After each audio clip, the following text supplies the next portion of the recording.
Hey guys, welcome back to my weekly report of the games I've been playing, and this week I played 3 games. So starting off with Yakuza 0 Director's Cut. So I'm currently in chapter 3. I started playing as the other character, Majima, and so far as Kiryu's part of the story, I did a couple of those sub stories that you can come across. Like I helped a kid get his video game back. I helped this punk band to maintain their image because they're not really that punk. I've also helped a TV crew by being a producer, and I've helped an officer that's trying to search people and get better at it. I've also befriended a store clerk as well. You can actually build a relationship with these two characters, and if you maximize their friendship with you, something can happen, which I don't know what it is. So I've done all of that, and of course I beat up a bunch of different individuals and groups of people that are like Yakuza or the Men in Black, as that's in this game, and just hooligans and stuff.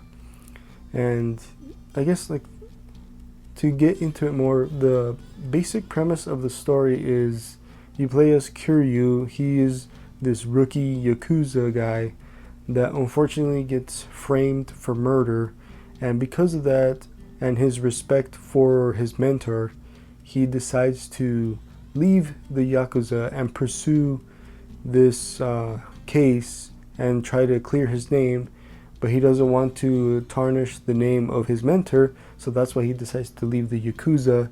And luckily for him, they actually accept him leaving, sort of, even though the Yakuza does become hostile towards you. But you know, he's trying to investigate and really clear his name, and that's pretty much the basic premise of the story. Now, I don't know what Majima's story is going to be because they don't really give that much context at the beginning of the game for him, or at least when you start as his chapter, because he is the manager of this casino place, and he's pretty much all about customer hospitality, so he refuses to actually fight any of the customers outright. He just, dodges around them and tries to not hurt them or anything, because to him, customer is king. But behind the scenes, he seems a little more hostile towards any hooligans or anything like that. But I need to progress through the story more to get more context of who this guy is and what his story is going to be and how it relates to Kiryu. So 2 weeks ago I mentioned that the text was cut off in certain scenes for this game. I haven't run into that since then, and so far I am really enjoying the game. I'm really enjoying the combat. It's a lot of fun, and I mentioned earlier in this video that I did a bunch of sub-stories, and these sub-stories are absolutely over the top and ridiculous on how Kiryu finds himself in these situations, because there's this one sub-story that I was completely, I would say, shocked. Is you see this young couple, these teenage couple, arguing with each other, and then the boyfriend asks you to investigate the girlfriend to make sure she's not selling her body. So you go and do that, and at first it seems like that's what she's doing, but in reality she's just selling her underwear.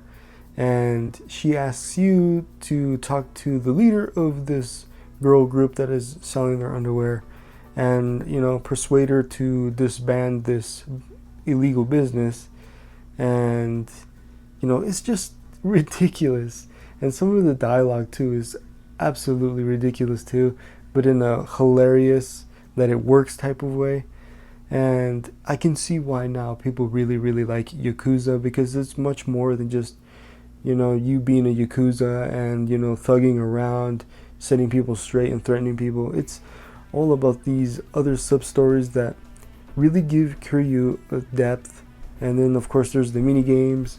So far I've done bowling, I've done the claw machine to win prizes, and I've also played Space Harrier, which is another Sega property, because this is published by Sega. So yeah, I'm very much enjoying the game, and I can finally see why people really enjoy this franchise, and I can't wait to play more. And it's going to be a game I'm definitely going to be focusing on more, even though we're in the midst of so many new releases. That is everything I have to say for the game right now. So that was Yakuza 0 Director's Cut. Following that will be, of course, Gears of War Reloaded. So this is the newest remaster of the remaster that came out 10 years ago. So we first got Gears of War in 2006, of course, and then in 2015 we ended up getting Gears of War Ultimate, and now we have Reloaded. So what is Reloaded exactly? It's basically an enhanced port of Gears of War Ultimate. So it's literally the exact same package. You get the campaign with the visuals of Ultimate, as well as the entire multiplayer and the extra chapters as well in the campaign. So it's the exact same graphics, but just in 4K 60 frames per second up to 120 frames per second if your display is capable of doing that. So given that, if you are someone that has played Ultimate, you obviously get this game for free because Microsoft promised you that you will get this game for free whether you have it physically or digitally, which I did end up getting a code for that for my Xbox, but I decided to get it for PlayStation because to me this is something historic in the gaming space where we finally see a staple Xbox exclusive come to the rival platform. And of course this is because Xbox is trying to pretty much get everyone to play their games no matter where you play them. So that's more than likely the reason why they brought this over.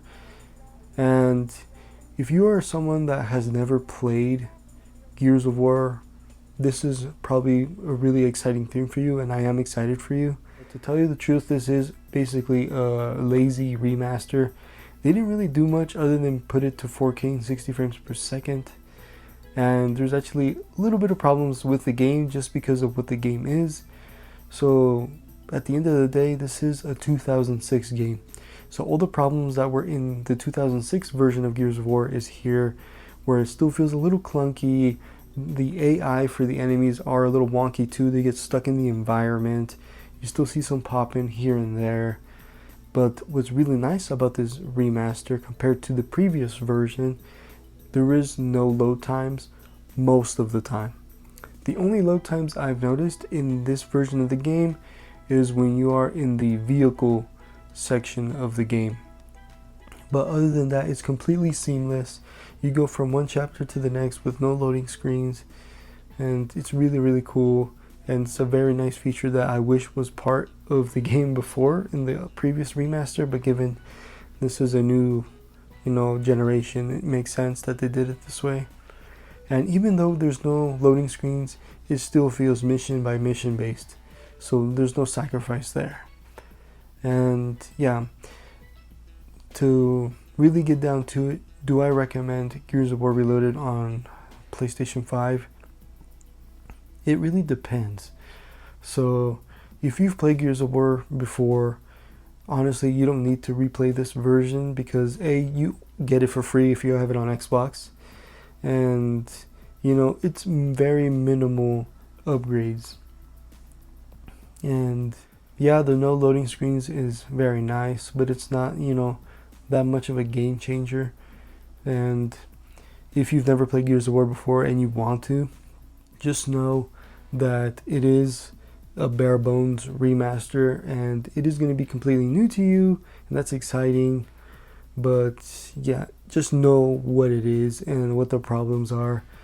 And it is only $40, so it's not that big of a pill to swallow, but still. Yeah, so if you've played it before, it's definitely not worth buying on PS5 for sure. Just play the free version you get with the Xbox Series X version if you already owned Ultimate Edition, or just play it on Game Pass because it's also on there too. But yeah, that's all I can really say about the game. I'm glad it came to PlayStation, but I wish honestly it was the entire trilogy instead of just the first game. But they do hint that the other two games will be coming to PlayStation based off of the Platinum Trophy name. So hopefully that happens not that soon, but like soon enough that we actually get remakes of 2 and 3. That would be pretty nice.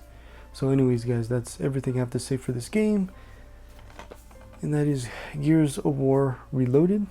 And the final game I played this week, of course, is Metal Gear Solid Delta Snake Eater. So I think I mentioned it before, but if I haven't, I've never had a real experience with Metal Gear Solid. The only real experience I had with it is Metal Gear Solid 5 Ground Zeroes, and I only played that for maybe 30 minutes, and I didn't really care for it because at the time did not like stealth games at all. So I dropped it and I never went back. And I've technically haven't played this yet, so I've only really watched the opening cinematics. So given this is the third game in the series, technically, I have no clue what's going on in the overarching story of Metal Gear Solid. But so far, the visuals do look impressive, and of course, given this is originally a Kojima game, it's very cinematic, and the cutscenes, given it was 30 minutes, and that's how much I put into the game so far, yeah, it's pretty lengthy, and he's known for having lengthy cutscenes. And so far, it is pretty interesting from just the story perspective, and I'm curious to see how this game is actually going to play and how it's going to fare in today's, standards, because it is, a remake of the original game, and you can play it in legacy mode as well if you prefer the original style of gameplay. But I'm playing in the modern style, so that's what I'm going to do. And so far, it seems to be like very in-depth, because you can actually save the game by pressing D-pad down and bringing up your radio to signal the paramedic to save the game for you. I decided to contact the paramedic to save my game.